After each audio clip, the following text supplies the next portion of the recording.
Well, looking at this map, Chiddingston is next and close to the village. I think we should stop and explore it for a while, said Dreamer. Why? What's so interesting there? Asked Sparks. Well, during the Second World War, Canadians were billeted there.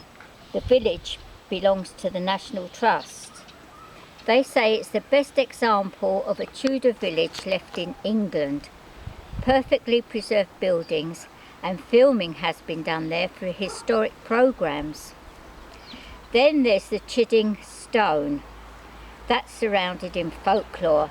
Some people think it was a Druid altar. Others think it was an Anglo-Saxon boundary marker. And my favourite is it is a place of punishment for nagging wives and willful daughters, laughed Dreamer. Thing is, we still have a long way to go until the end of the Eden, and then we have to get back home. We haven't got time to explore this place, said BB. Well, we could have a quick look at the Chidding Stone and a quick look round the village. We don't want to go to the castle. It probably charges admission, and it has exhibits of Japanese and Egyptian art. One more thing, but not sure if I should mention it with Sweetman around. The boys looked at Dreamer, egging him on.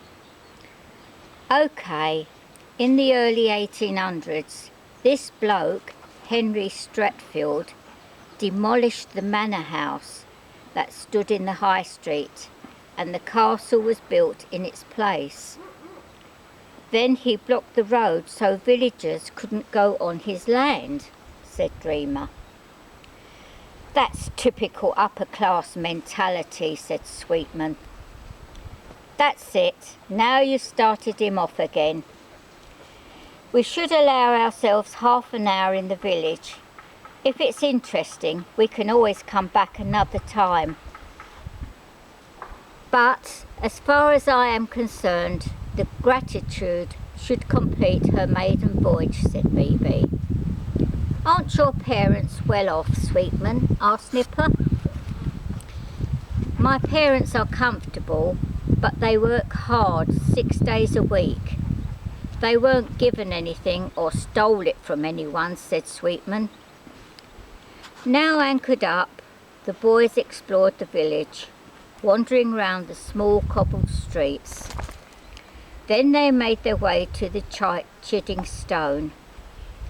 Nipper could not resist standing on the stone and saying, "Who brings this old hag Sweetman to this place of justice?" "I do," said Sparks. "He is accused of being an old nag." "What does the defendant have to say for himself?" demanded Nipper.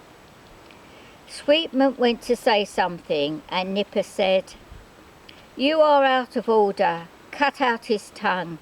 The boys rolled around laughing. BB looked at his watch and said, "Time to go, boys."